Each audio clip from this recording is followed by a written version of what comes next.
Dalam sebuah pernyataan resmi, para pejabat tinggi negara mengatakan bahwa di Rempang Eco City akan ada pabrik kaca gelas yang produksinya terbesar nomor 2 di dunia. Namanya Xingyi Glass. Xingyi Glass akan membangun pabrik kaca dan solar panel senilai 11,5 miliar dolar atau hampir 170 triliun rupiah di Pulau Rempang. Oke, sebentar.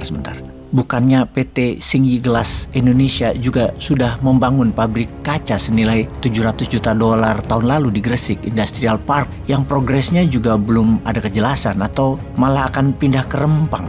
Tapi ini memang seru sih. Begitu pejabat menyebut nama, memang netizen Wakanda itu paling iseng. Mulailah nama tersebut diutak-atik di Google. Itulah kritisnya anak generasi digital yang melek informasi, yaitu generasi milenial dan generasi zilenial. Perusahaan apa Xingyi itu? Duit dari mana 170 triliun itu? Katakan dalam 10 tahun membangunnya. Tetap saja jumlah uang investasi tadi sangat besar. Lalu perusahaan gelas nomor 1 di dunia itu di mana?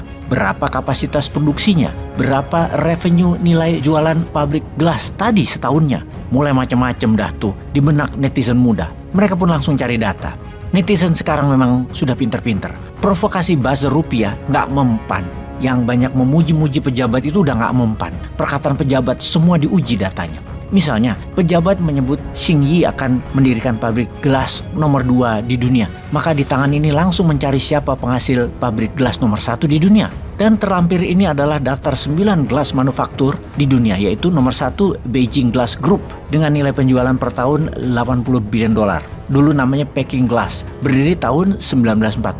Kemudian nomor 2 Saint-Gobain dengan nilai penjualan 56 billion dolar. Berdiri sejak tahun 1665, berkantor pusat di Paris, Prancis. Kemudian nomor 3 Pittsburgh Plate Glass Industry, nilai sales per tahunnya 17,5 billion. Berdiri sejak tahun 1883 di Pennsylvania, Amerika. Nomor 4 AGC, nilai sales penjualan per tahun 15,3 billion. Bermarkas di Tokyo, berdiri tahun 1907. Nomor 5 Corning, nilai sales penjualan per tahun 14,2 billion. Berdiri sejak tahun 1851 di Corning, New York, Amerika. Di nomor 6 Nippon Seed Glass, nilai sales penjualan per tahun 5,2 billion. Bermarkas di Tokyo, Jepang, berdiri sejak 1918. Kemudian nomor 7 Vitro, nomor 8 Pilkington, nomor 9 Cornwall Glass. Dan dapat dipastikan tidak ada yang namanya Xingyi Glass. Yang mana di Pulau Rempang nanti katanya Xingyi akan menjadi perusahaan manufaktur nomor 2 gelas terbesar di dunia.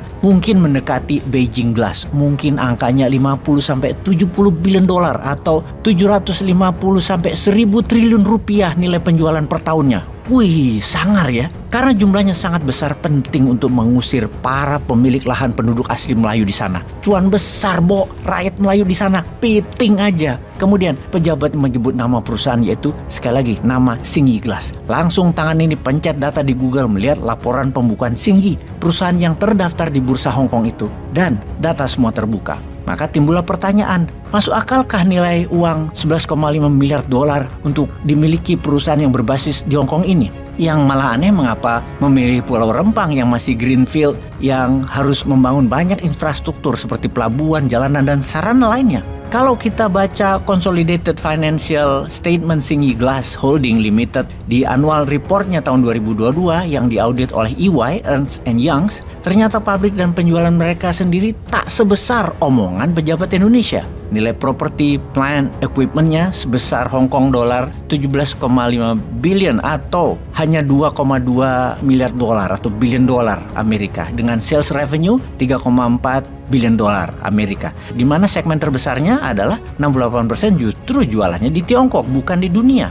Pertanyaannya, jika memang benar Xingyi Glass mau investasi di Rempang senilai 11,5 billion dolar atau 170 triliun, itu salah sebut angka kali ya. Maksudnya 170 miliar rupiah atau hanya 11,5 juta dolar kali ya. Karena equity yang dibutuhkan 30% dari 11,5 miliar dolar itu setara 3,45 miliar dolar atau 3,4 billion dolar ya bahasa Indonesianya. Dari mana dana dibutuhkan? Karena dalam consolidated net cash flow mereka per 31 Desember 2022, Xingyi hanya punya 0,4 billion dolar atau hanya 41 juta dolar saja. Dan dari mana menutupi kekurangan 3,04 miliar atau 3,4 billion dolar kekurangan equity tersebut? Itu pun kalau semua cashnya dipakai, ya kan nggak mungkin. Sepertinya perkataan pejabat tentang rencana pabrik gelas di Rembang Eco City patut dipertanyakan karena pada setiap berita tidak ada satupun statement dari pihak Xingyi Glass tentang nilai 11,5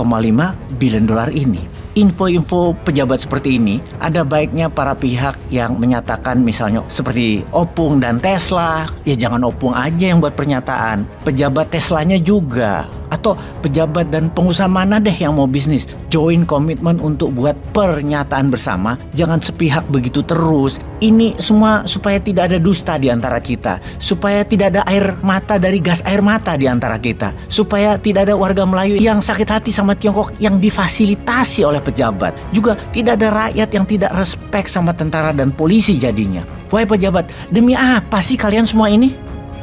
Peace.